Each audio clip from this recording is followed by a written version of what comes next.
बांग्लादेश में student protest के बाद हालात इतने बिगड़े कि मौजूदा पीएम शेख हसीना को इस्तीफा देकर बांग्लादेश छोड़ना पड़ा।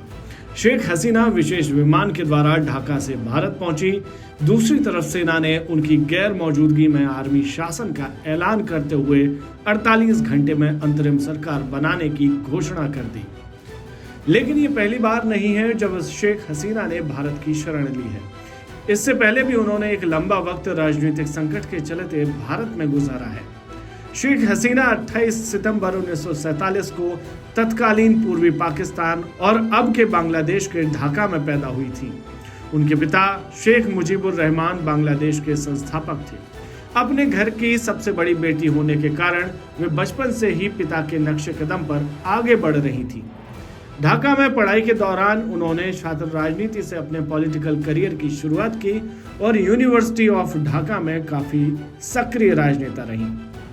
बाद में आवामी लीग पार्टी संभालने के बाद उन्होंने अपने जीवन के सबसे बुरे दौर का सामना किया, जब उनके पिता शेख मुजीबुर रहमान समेत उनकी मां और तीनों भाइयों की हत्या कर दी गई।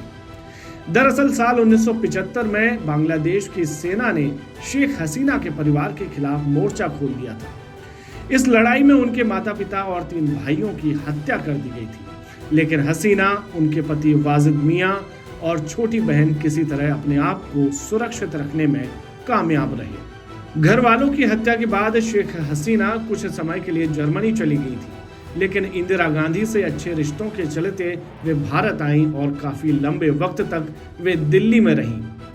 साल 1981 में जब परिस्थितियां थोड़ी ठीक हुई तो शेख हसीना वापस बांग्लादेश लौट पाई। बांग्लादेश जाने के बाद शेख हसीना ने अपनी पार्टी आवामी लीग को ज्वाइन किया और दोबारा कमान अपने हाथ में ली।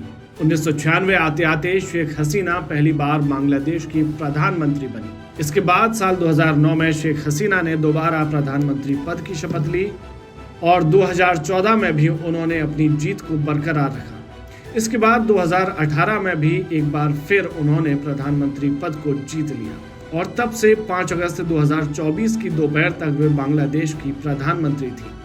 उनके लिए छात्रों का वो आंदोलन मुश्किल बन गया था जिसमें छात्र सरकारी नौकरी में आरक्षण खत्म करने की मांग कर रहे थे। शेख हसीना सरकार ने आरक्षण कम जरूर किया, लेकिन जुलाई से चल रहे इस आंदोलन में मामूली राहत से कोई फर्क पड़ा नहीं। अब ये आग इतनी सुलगी कि शेख हसीना को प्रधानमंत्री का पद, देश, जन्मभूमि और कर्मभूमि समेत सब कुछ छोड़कर भागना पड़ा। सिद्धार्थ पुरोहित, रिपब्लिक डिजिटल।